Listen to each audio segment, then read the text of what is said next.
आजकल टीवी पर बड़ा टॉपिक चल रहा है, लोग रामचरितमानस का विरोध कर रहे हैं।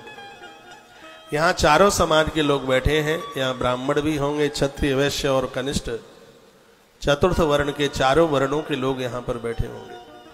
किसी के बहकावे में आकर के अपने धर्म को मन छोड़ देना, गीता कहती है अपने धर्म में मर जाना आन बान और शान है।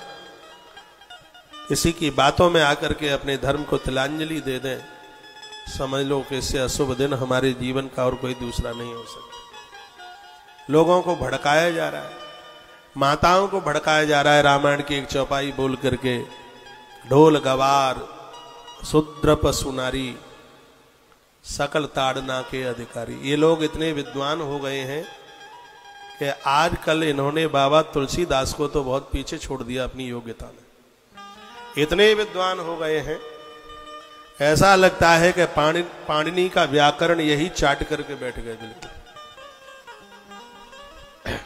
पूरी बहस टीवी पर वर्तमान समय में चल रही है। थोड़ी बहुत टूटी फूटी रामायण हम लोगों ने भी पढ़ी है। कभी आज तक मन में ये बात उतर के नहीं आई कि बाबा तुलसी ने ये कहा कि स्त्री को जितना मारो उतना ही ठीक है। आपको ऐसा लगता है कि तुलसी जैसा महापुरुष ऐसे शब्द बोल पाएगा कभी? वो जहां नारी का मान करता है, इतना सम्मान करता है, वो यहां तक कह देता है पराई नारी को तुमने घृणित स्थिति से देखा तो सब चौपट हो जाएगा। अनुज बधू भगनी सुत नारी सुन सड सम कन्या ये चारी, ये नहीं कुदृष्ट बिलो कहीं जेही ताय बधही कछ पावन होई। ये बाबा तुलसी के ही वाक्य है। बहुत लंबे साल से इस चौपाई को पढ़ पढ़ करके बड़े विरोधाभास हो रहे हैं। लोग रामचरितमानस जैसे महाग्रंथ को जला रहे हैं। मैं उस रामचरितमानस की बात कर रहा हूं जिसकी साक्षी स्वयं भगवान महादेव ने दी है। जिस समय अवधी भाषा में रामचरितमानस लिखी गई थी तो काशी के विद्वानों ने इसको फैल कर दिया। भगवान महादेव एक बूढ़े ब्राह्मण का वेश बना करके आए। उन्होंने कहा कि विश्वनाथ के मंदिर में इस रामचरितमानस को रखिएगा, इसका निर्णय स्वयं विश्वनाथ करेंगे। तो जितने भी ग्रंथ थे वो सब नीचे रख दिए गए, रामायण को सबके ऊपर रखा गया। मंदिर में बाहर से ताला डाल दिया गया। दूसरे दिन मंदिर खोला गया तो रामचरितमानस नीचे थी और सगरे ग्रंथ थे वो ऊपर थे। मंदिर में से आवाज आ रही थी कि रामायण सभी ग्रंथों की नींव है, नींव कमजोर होगी तो मंजिल नीचे गिर जाएगी। और उसके ऊपर सिग्नेचर महादेव के हो रहे थे, सत्यम शिवम सुंदरम। ये रामचरितमानस तुम्हें सत्य की तरफ लेके चलेगी, शिवम कल्याण की तरफ लेके चलेगी, और सुंदरम ये रामचरितमानस तुम्हें भक्ति की तरफ लेकर के चलेगी। आज इस भारत में करोड़ों करोड़ों लोगों की आस्था रामचरितमानस के साथ में जुड़ी है। रामानंद सागर को कैसा लगा होगा जब ये टिप्पणी की गई होंगी, जिन्होंने इतना बड़ा सीरियल रामायण का बना करके तैयार किया। जब उस रामचरितमानस के माध्यम से उस समय रामायण आता था टीवी पर, आपको भी ध्यान होगा चलती हुई ट्रेन रोक दी जाती थी। ड्राइवर कहता था कि नौकरी से छुट्टी दे दो, लेकिन मैं रामायण का सीरियल देखे बिना नहीं रहूंगा। सरकारी दफ्तरों में ताले डल जाते थे। राम हमारे आदर्श हैं। राम का जीवन एक ऐसा जीवन है जो हमें मनुष्यता, जो हमें मानवता को दिखाता है, जो हमें एक जीने का ढंग बताता है। वो हमारे आदर्श भगवान प्रभु श्री राम है। किसी भी जाति बिरादरी का कोई भी व्यक्ति प्रभु राम को पढ़ता है तो उसे ऐसा ही लगता है कि राम हमारे आदर्श है, राम हमारे जीवन है। आज भी किसी का बच्चा बहुत अच्छा होता है तो यही कहा जाता है कि मेरा बेटा तो बिल्कुल राम है, ऐसा बोला जाता है।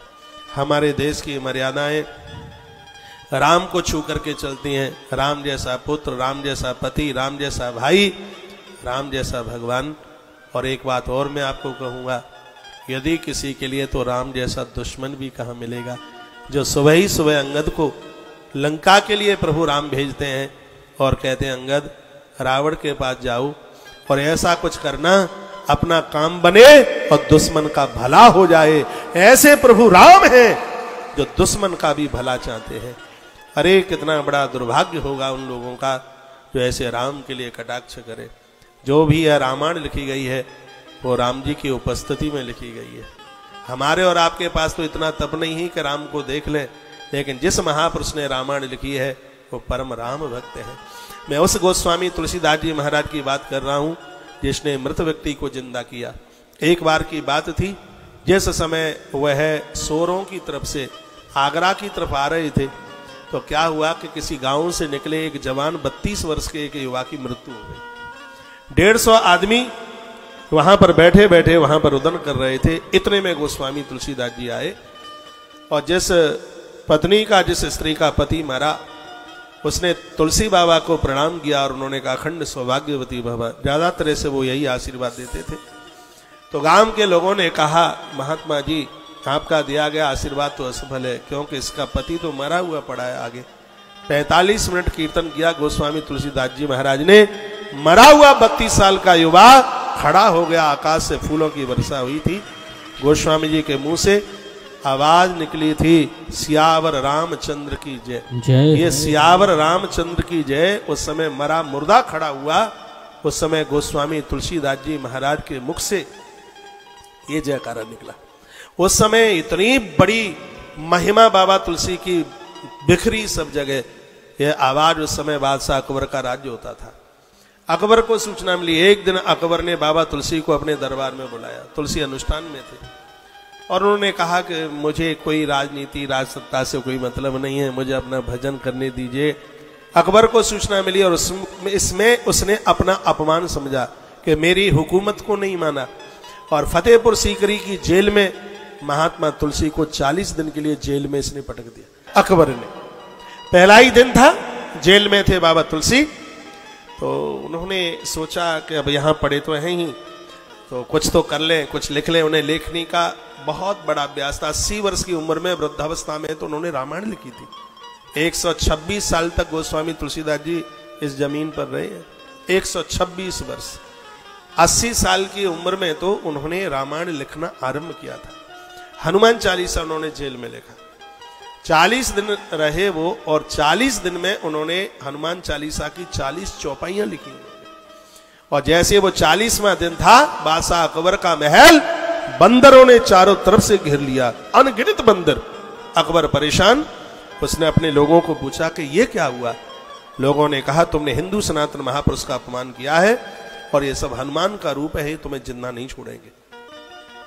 उसने हाथ जोड़ करके कहा, हे बजरंगबली हनुमंत लाल, यदि आपका ही रूप है तो इस महात्मा से क्षमा मांगने के लिए मुझे रास्ता दे दो कि मैं जेल तक पहुंच जाऊं।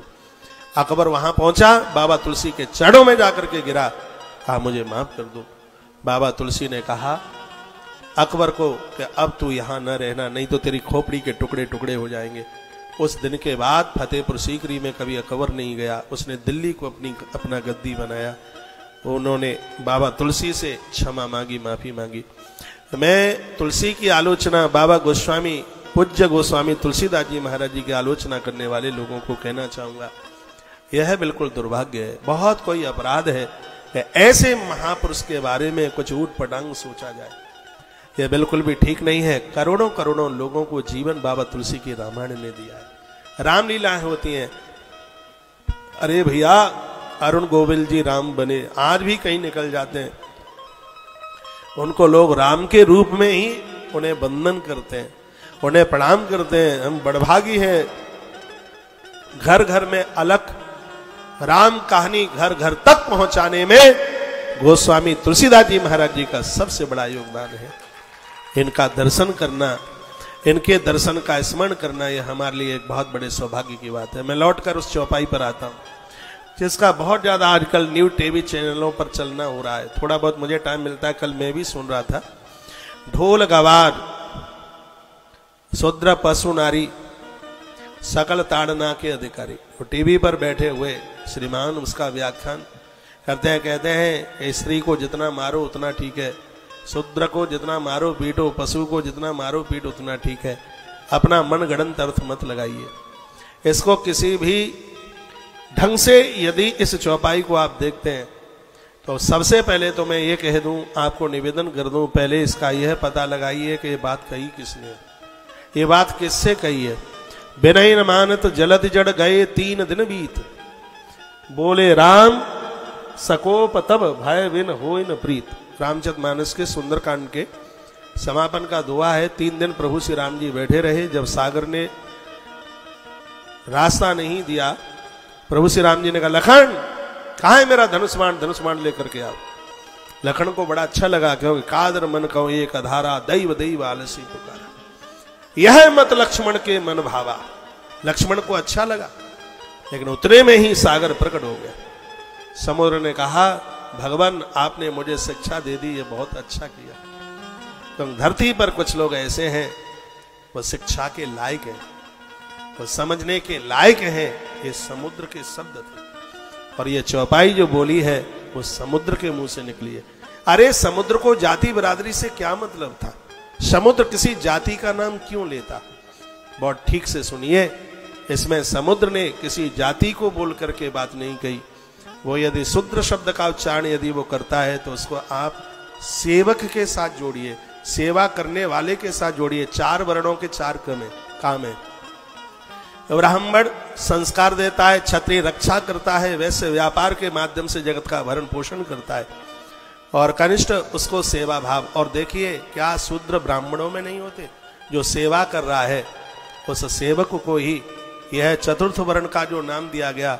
और इसमें बुरा क्या, यदि मैं सेवा कर रहा हूं तो ये नाम मेरे लिए भी हो सकता है, मैं सेवा कर रहा हूं तो ये नाम आपके लिए भी हो सकता है, यदि मैं सेवा कर रहा हूं तो यह नाम किसी और चौथे के लिए भी हो सकता है।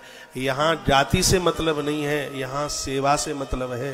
गोस्वामी तुलसीदास जी ने जो लिखा है वो समुद्र ने कहा है। समुद्र ने कहा, भगवान आपने हमें शिक्षा दी है, धरती पर इतने लोग शिक्षा के लायक हैं, शिक्षा के बिना काम नहीं चल सकता।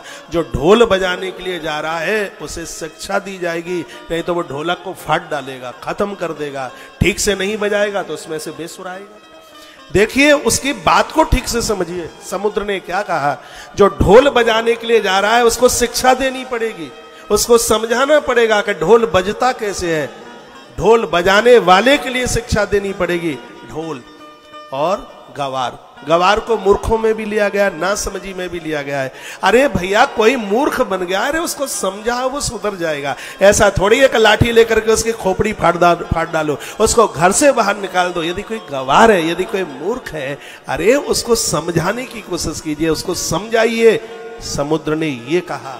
इस बात पर लोग पहुंचते नहीं है, पता नहीं क्या क्या बोलते हैं, ढोल गवार और आगे शूद्र, यानी जो तुम्हारी सेवा में लगा हुआ है। अरे भैया, दिन रात काम कर रहा है और कभी उससे कोई गलती भी हो जाती है तो उसको समझाइए, वो समझ जाएगा, वो द्वारा से त्रुटि नहीं करेगा, वो द्वारा से गलती नहीं करेगा। एक बहुत बड़ी बड़ी कंपनियों में लोग काम करने के लिए जाते हैं, नौकरी करने के लिए जाते हैं। आप बताइए, पहले उन्हें शिक्षा नहीं दी जाती है क्या? क्या उनको समझाया नहीं जाता? क्या वो मशीन ऐसे ही चला लेते हैं? क्या वो हवाई जहाज ऐसे ही उड़ा लेते हैं? अरे पहले उनको सिखाया जाता है। और वो यही तो कहता है समुद्र का, ये इतने लोग हैं, ये शिक्षा के अधिकारी हैं, इनको आप सिखाएंगे तो ये आप बहुत आगे हो जाएंगे, ये बहुत ऊपर चले जाएंगे। लेकिन आज के लोगों को कौन ये बताए? आज ऐसे जाति का घोल घोला, विष का घोल घोला जा रहा है जिसमें समाज कटता हुआ जा रहा है। जो सेवक है, जो सेवा करने के लिए जिसको एक नौकरी रूप दे देते हैं, अरे भैया उसको सिखाया नहीं जाएगा तो वो करेगा कैसे? लेकिन आज उसको एक जाति से जोड़ दिया है। ये एक बहुत बड़ी विडंबना की बात है।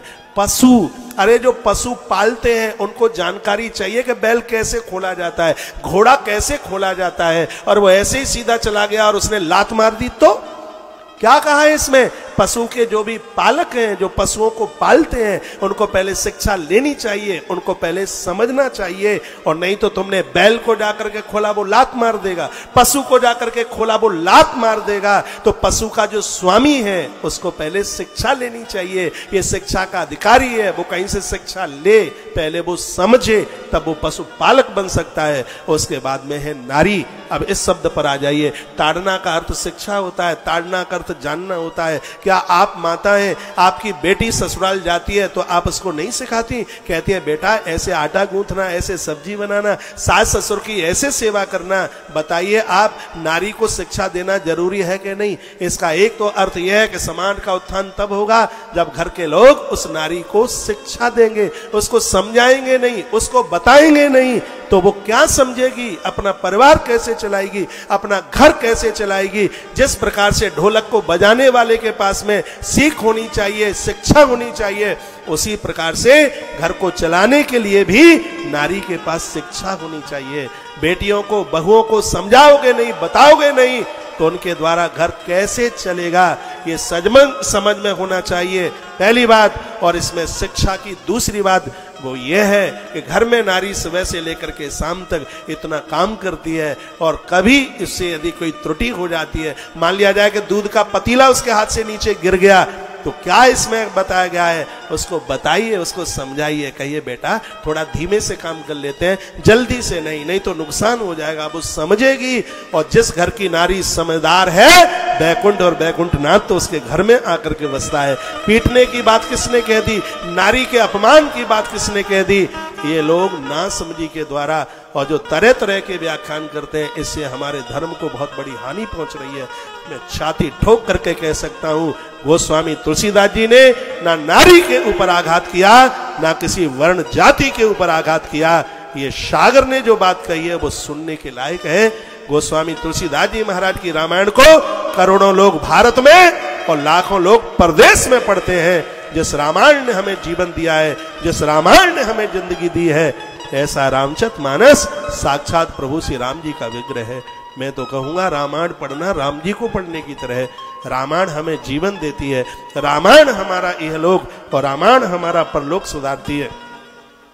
गोस्वामी तुलसीदास जी ने रामायण के अयोध्या कांड में भी एक बड़ी सुंदर बात कही, जात पात कौ धर्म बढ़ाई। जहां कहा गया भगवान आप कहां रहे, वही गोस्वामी तुलसीदास जी कहते हैं जो जाति पात से, अपनी जाति बरादरी से, धर्म से बाहर निकलकर, प्रिय परिवार से बाहर निकल करके जो तुम्हारा भजन करता है, उसके हृदय में प्रभु आपका बसेरा होना चाहिए। गोस्वामी जी ने कहा यह लिखा है कि भगवान आप ब्राह्मण के हृदय में रहे, कि आप क्षत्रिय के हृदय में रहे, कि आप वैश्य के हृदय में रहे। गोस्वामी तुलसीदास जी कहते हैं जो जाति बरादरी से बाहर निकलकर, अपने धर्म पंथ से बाहर निकल करके एक मानवता के साथ जिंदगी जी करके और आपका जन भजन स्मरण करता है, उसके हृदय बसौ रघुराई, उसके हृदय में आपका बसेरा हो जाना चाहिए। मैं कहूंगा गोस्वामी तुलसीदास जी महाराज का कोई पक्षपात नहीं है बिल्कुल भी, और ऐसे महापुरुष का अपमान करना ये हमारे लिए एक थोती हुई, एक बहुत गिरी हुई ये बात होगी। मैं सर्व समाज के सभी लोगों को निवेदन करना चाहूंगा, इस महापुरुष का तो हम हर श्वास के ऊपर उसका आदर करें। हम बड़भागी हैं, हम ऐसे देश में पैदा हुए हैं जिस माटी में भगवान प्रभु श्री राम जी प्रकट हुए हैं। आप किसी भी धर्म पंथ को मानते हो, देवताओं के प्रति तो हमारा और आप सबका आदर होना चाहिए। हमारी और आप सबकी तरफ से महापुरुषों के लिए सम्मान होना चाहिए, भले ही वो किसी भी धर्म के महापुरुष हैं। क्या हम उन लोगों का सम्मान नहीं करते जो दूसरे धर्म में पैदा हुए हैं? नहीं भैया, ऐसी थोती बात मत कीजिए। हमें सबका आदर करना चाहिए, हमें सबका मान करना चाहिए। जो लोग अपने धर्म को आगे बढ़ा रहे हैं तो किसी धर्म की आलोचना करके नहीं, अपने धर्म की व्यवस्थाएं, अपने धर्म की विशेषताएं बता करके अपने धर्म को मजबूत करो। ऐसा नहीं होता कि आप किसी के धर्म की बुराई करके और अपने धर्म को आगे बढ़ाना चाहें तो वो धर्म बढ़ेगा तो नहीं, वो खत्म जरूर हो जाएगा। हम तो अपनी व्यासपीठ से आज तक कभी किसी के धर्म की बुराई नहीं करी, हम तो अपने धर्म की बड़ाई बताते हैं। और मेरे ही प्रवचन का ये शब्द है, यदि किसी की 8 फीट की कोई लकीर है, मुझसे कोई ये कहे कि इस लकीर को छोटा करके बता दो, तो हम किसी की 8 फीट की लकीर को मिटाएंगे नहीं, अपनी लकीर को 8.25 फीट की कर देंगे, तो उसकी तो लकीर अपने आप ही छोटी हो जाएगी। इसलिए मैं थानला की पवित्र व्यासपीठ से निवेदन करूंगा, अरे इस चौपाई के ऊपर तो हम पूरा दिन भर बोलते रहे तो इसका व्याख्यान पूरा नहीं हो पाएगा। मैं अपनी सभी माताओं के साथ में कहना चाहूंगा, लोगों की बातों में मत आ जाना। गोस्वामी तुलसीदास जी जैसा महापुरुष कभी नारी शक्ति का कभी अपमान कर ही नहीं सकता। उन्होंने समझाने की बात कही है, वो कहते हैं बेटी को समझाया जाएगा, नारी को समझा जाएगा तो उसका घर घर नहीं, उसका घर स्वर्ग बन जाएगा। तो इसमें उन्होंने क्या बुरा कह दिया है? सेवक को नहीं समझाया जाएगा। ऐसे कितने सेवक हैं, सेवा करने वाले लोग। ये सूत्र शब्द यहाँ जाति से नहीं है, ये शब्द यहाँ पर सेवा से है, सेवक से है। जब सेवक गलती करता है उसको समझाया नहीं जाएगा तो वो कैसे ठीक से कर पाएगा, कैसे बढ़िया से कर पाएगा? ये बात भेजे में होनी चाहिए। ये बात, ये शरीर ही ब्राह्मण है, ये शरीर ही क्षत्रिय है, ये शरीर ही वैश्य है और ये शरीर ही शूद्र है। जब ये ज्ञान की बात किसी को कुछ सिखाता है तब शरीर को ब्राह्मण के रूप में मान लेते हैं। देश धर्म की रक्षा करता है तो इसको क्षत्रिय के रूप में मान लेते हैं, और जब यह परिवार चलाने के धन लेकर के आता है तो इसको वैश्य के रूप में मान लेते हैं, और जब यह समाज की सेवा करता है निस्वार्थ भाव से तब हम इसको सेवक के रूप में स्वीकार कर लेते हैं। गोस्वामी जी की एक एक बात बड़ी वंदनीय है। बहुत बहुत प्रणाम करने के लायक है। ऐसे कदकुल चूड़ामणि गोस्वामी तुलसीदास जी महाराज जी को हम हृदय से बहुत बहुत वंदन करते हैं। मैं तो परमात्मा के चरणों में निवेदन करूंगा, हे प्रभु इनको आप मति दो, इनको आप बुद्धि दो, इनको बुद्धि की जरूरत है, तो ये ऐसी खोटी बातें न करें। हे भगवान आप सबको बुद्धि दीजिएगा। हम तो पढ़ने को जाते थे तब यही कहते थे, इतनी शक्ति देना हमें भगवान, इतनी भक्ति देना, बुद्धि देना, ये सब कुछ बोलते रहे। इतना बोलते बोलते सब चीजें कहाँ चली गई। और मैं तो यह कहूंगा कि ऊपर करके किसी के ऊपर थूका जाता है, वो थूक किसी और के ऊपर नहीं, वो थूक हमारे ऊपर ही आकर के गिरता है। हम ये छोटी बातें किसी को बोलते हैं, इससे गोस्वामी तुलसीदास जी की विद्वता का पता लगता है कि नहीं लगता है। इससे हमारे ओछेपन का पता लग जाता है कि ये शटर खुल रहा है कि दुकान सोने की है कि कोयले की है। ये हमारे बोलने से, हमारे लफ्ज से, हमारे शब्द से हमारी विद्वता और हमारी मूर्खता का पता चलता है। लोग नाम कमाए लेकिन नाम रावण जैसा नहीं, नाम तो महाराज दशरथ जैसा, नाम तो प्रभु राम जैसा होना चाहिए। ऐसा नहीं है कि आप अपनी टीआरपी के लिए चाहे 100 बोल दें।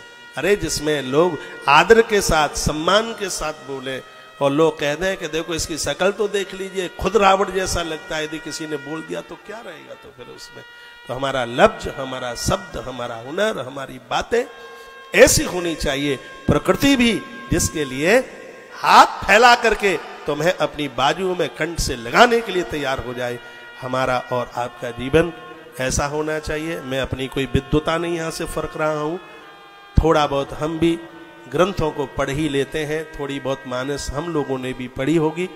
मेरे तो मन में यही बात आई है कि गोस्वामी तुलसीदास जी महाराज ने लिखा, समुद्र ने बोला, वो किसी जाति के लिए नहीं है, वो किसी सेवाधारी के लिए, किसी माता की शिक्षा के लिए, वो किसी उसके लिए जो चाहे वो पशु का मालिक है, चाहे वो संगीतकार ढोलक बजाने वाला है, और चाहे वो सेवाधारी है, उनके लिए जो उन्होंने जो बात कही है वो किसी जाति के लिए नहीं, उन्होंने एक मानवता की बात की है।